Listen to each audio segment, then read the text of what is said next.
Tout le monde, j'espère que vous allez bien. Aujourd'hui on a un autre jour et aujourd'hui on passe à la pose des vitres teintées sur le projet Cracra. Il est quand même un peu froid. On va commencer par la lunette arrière parce que je pense que si on fait les côtés avant de faire l'arrière c'est chelou. L'objectif ici c'est d'avoir donc les vitres teintées légères, hein. Moi j'aime pas les vitres trop noires. Vitres teintées légères pour donner un effet un peu d'intimité parce que là en fait, même si tu veux faire un bisou à ta meuf là c'est mort, hein. Vitres teintées, je sais pas comment vous dire mais ça ramène toujours un côté classe. De pas en avoir c'est pas mauvais, mais si on en a c'est un petit plus.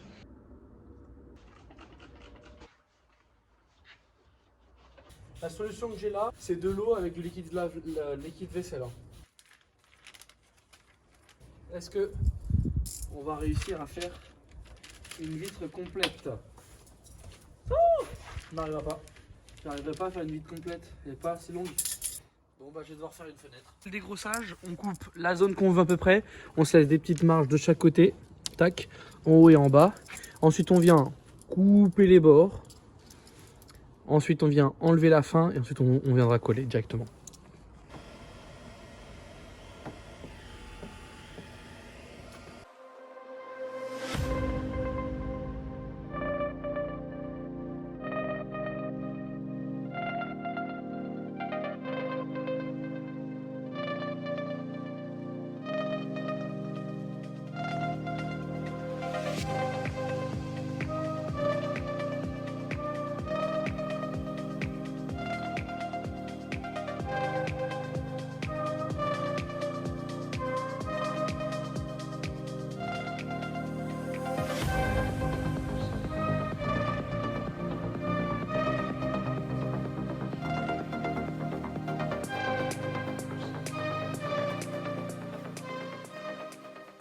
Je viens de finir de teinter une porte.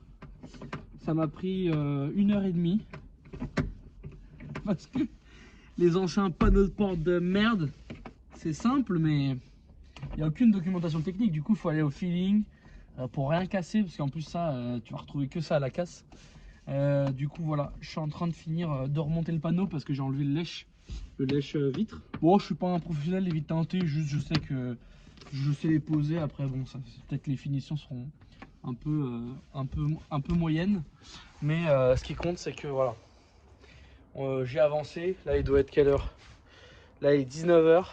Le résultat, le voilà. Bon, là, il y a la lumière juste derrière. Je vous filme pas tout parce que c'est des parties qui sont assez chiantes. Tout de suite là, donc c'est vraiment, vous voyez tout ce qui est plastique là, je suis en train de les thermochauffer pour avoir le résultat suivant. Donc voilà.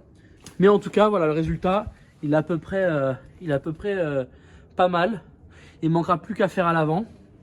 Si vous faites ça, n'oubliez pas de nettoyer avant le pare-choc, sinon ça sert à rien du tout, hein. En fait, la crasse va protéger le pare-choc.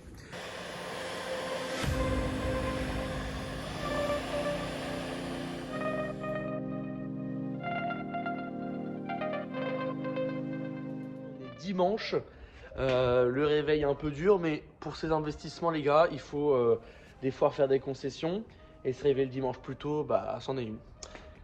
Objectif d'aujourd'hui, en attendant la commande que j'ai réalisée des feux, là on peut voir mieux la patte qui est complètement cassée.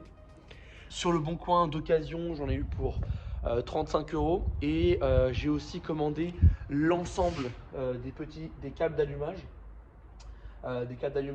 Sur Autodoc. Donc j'ai pris une qualité un peu supérieure. Il y en a eu pour 25 € avec la livraison, une question de 39 €. Donc voilà, c'est des petites choses qui font que en fait, ça va fiabiliser la voiture. Et en attendant de recevoir donc le câble d'allumage et le feu, aujourd'hui on va réaliser le remplacement du cardan qui fuyait pour le contrôle technique. Il faut savoir que entre le moment où vous achetez la voiture et le moment où vous l'immatriculez, vous avez donc un mois pour passer le contrôle technique. Sinon, vous ne pouvez plus rouler avec la voiture. Et là, c'est le cas. C'est le désavantage d'acheter une voiture qui n'a pas le contrôle technique ou qui ne peut pas passer le contrôle technique. Si vous arrivez à tout faire en un mois, bravo à vous. Sinon, il faudra attendre un petit peu le temps de faire toutes les réparations. Bon, j'ai ma première problématique. Donc comme vous pouvez le voir, il faut enlever cet écrou là. Sauf qu'avec ça, ça risque de le tordre. On galérerait plus à l'enlever qu'à autre chose. Donc là comme ça, j'ai l'impression que ça va la foirer. C'est une vis qui a déjà un peu de jeu, donc on prend pas de risque souvent. On met avec ce côté-là pour éviter que ça lâche. Et sinon avec une vraie douille, parce que là c'est du 12 pans. Donc c'est pas assez précis en termes d'efficacité. Ce que je vais essayer de faire, c'est que je vais enlever le cardan en le poussant. Je vais essayer de le retirer, comme ça j'aurai un accès par au-dessus avec une vraie douille. Et ça après on va voir. Allez, c'est parti. Voilà, ce que j'ai fait, c'est que j'ai juste décalé pour pouvoir passer ma clé. Maintenant je l'enlève.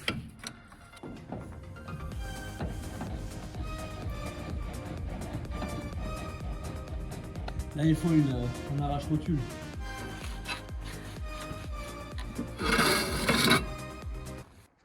Bon, il fallait que j'avance rapidement, donc j'ai fait les choses comme il se devait.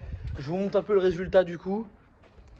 Alors, bon, c'est un peu le bordel. Les cartons étaient tout propres, mais j'en ai profité pour mettre un peu de propre aussi. C'est plutôt important pour le contrôleur technique. Pour le contrôleur technique qui voit qu'en fait, voilà, il y a un effort qui a été fait. Les pièces ont été remplacées, donc il y a un nettoyage qui est fait derrière aussi. Donc comme là vous pouvez voir, j'ai fait un petit nettoyage à ce niveau là parce qu'il y avait énormément de graisse qui s'est accumulée à ce niveau là, et pareil pour là-bas, c'est surtout là-bas qu'il y avait énormément de graisse. Le remplacement il est fini, j'ai juste arrangé pas mal tous les outils qui restent et on va enchaîner avec le pare-choc.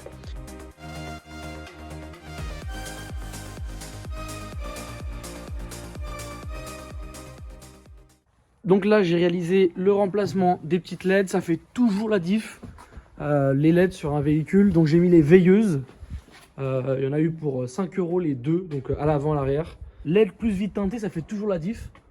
Et donc moi je vous conseille ça, ça fait juste propre, c'est propre, c'est récent, c'est du LED, fin de l'histoire quoi. J'en ai profité pour bien nettoyer, vous savez les culots là, souvent il y a de l'eau qui stagne à ce niveau là, donc il faut bien les nettoyer. Là c'est fait, voilà, c'est ni trop fort ni trop faible, à l'avant c'est plus fort qu'à l'arrière. J'aime pas trop ceux qui sont trop forts à l'arrière pour des raisons simples, ça éclaire plus le sol qu'autre chose. Les mecs sur l'autoroute on les voit là avec leur Polo 4, donc voilà, là c'est sympa, c'est ce qu'il faut, là où il faut. J'espère que vous allez bien. J'ai sorti la doudoune parce que là il fait très froid, on est sur une semaine un peu fraîche. Donc j'ai reçu les pièces, je vous les montre tout de suite. Qu'est-ce qu'on a reçu? Je vous montre en direct ce que c'est. Donc là on a les bobines d'allumage, non, les câbles d'allumage. Et là on a le feu. Je croyais que je l'avais acheté d'occasion, il est tout neuf. Hein. En fait on a un kit d'allumage avec les bobines. Technique des dents comme d'hab. Ça a l'air d'être ça. En fait c'est des simples câbles. Et le feu, donc j'ai déjà déballé hier parce que j'avais envie de le voir, mais en gros là on est sur un feu tout neuf, vraiment c'est un feu feneux. Feneux, dédicace. Je le prends avec moi, elle est nettement plus blanc, ça va être assez rapide, enfin j'espère. Donc là on en a une, putain c'est bien étanche. Ouais, on peut voir que là vraiment, celui-là encore, il était bon mais HS. Hop là.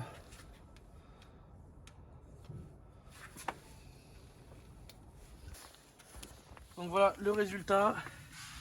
Les câbles sont neufs, on a gardé les anciens enchaînements là comme ça. Et puis on va démarrer le moteur pour voir ce que ça donne.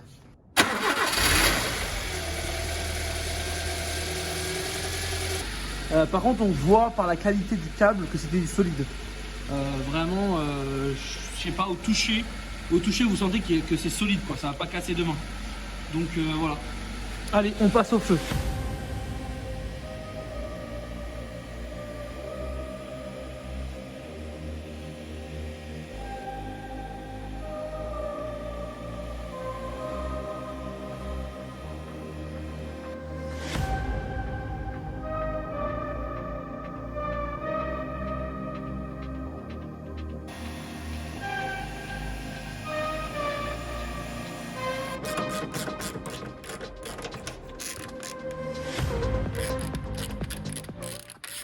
Bon, finalement, la moitié des pattes étaient cassées. Donc là, on peut en voir une. Donc voilà, qui a servi à rien. La seule vis qui tenait, c'était celle-là que je viens d'enlever.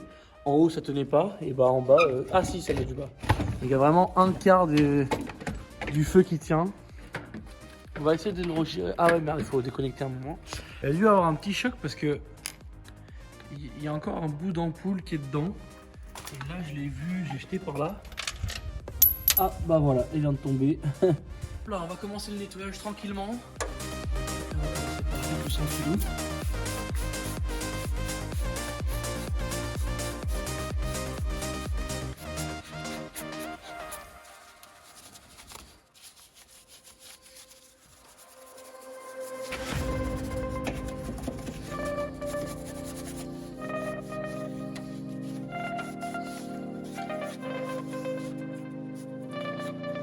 À savoir qu'il a même le... Il est là quoi. On va voir qu'il est peint sur l'origine. Là. Ah c'est bon. Ok, comment est-ce qu'on fixe? Là on fait un demi-tour. Bon, après de longues minutes, j'ai réussi finalement à le mettre bien. J'ai dû découper un tout petit peu, je sais pas si on voit, le joint parce qu'en fait il était... bon, je l'ai reçu comme ça. Et à mon avis ça faisait un moment que le joint avait pris ses aises. Avec l'humidité et tout, il peut gonfler un peu, donc j'ai dû le mettre. Pourquoi est-ce qu'ils ont fait ça? Parce qu'en fait, pour changer la veilleuse, si on fait pas ça, on n'arrivera pas. Comme ça, genre, c'est impossible d'aller la chercher là-bas. Donc je vais hop, mettre la veilleuse maintenant, ensuite reclipser et mettre le tout. Hop là. Donc le feu est installé, on va aller allumer. Moment de vérité. Yes! Ah ouais, d'accord. Alors, attends, je vais faire le focus.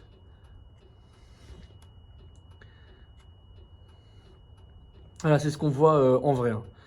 C'est à peu près comme ça. La différence est notable. Voilà, comme ça, ouais. On voit que là-bas, c'est clairement plus net. Bon, le résultat est impeccable. Là, il neige. Voilà, je vous mens pas, il commence à neiger, normal. Donc là, autant de vous dire qu'il fait assez froid. Je vous montre le résultat. J'ai pas fait encore le réglage du phare. Juste à rajouter les petits clips ici pour maintenir la calandre. Mais de manière générale, on est plutôt pas mal.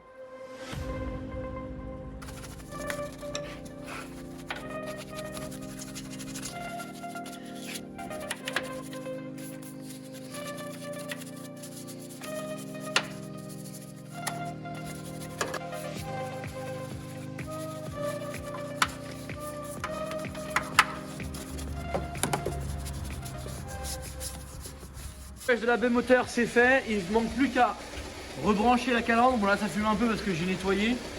Là franchement ouais, là c'est propre. J'ai vraiment pas hésité à nettoyer tous les recoins dégueulasses. Donc là vraiment c'est top, même le capot, j'en ai profité. Dans la porte de mon garage j'ai fait le réglage. Donc là comme on peut le voir il est quasi parfait. La hauteur du feu lumineux, il y a quand même une petite différence. Je vais essayer de corriger ça et ensuite je vous montre.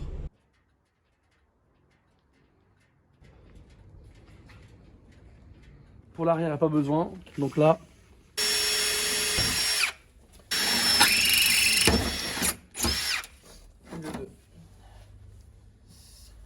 ouais, là c'est bien dégueulasse. Je vais aller chercher mon petit pinceau et je vais nettoyer ça. Les plaques, je vais les garder, je vais les donner au prochain propriétaire s'il veut rajouter un attelage remorque, comme ça il n'aura pas à les refaire. Comme ça ira.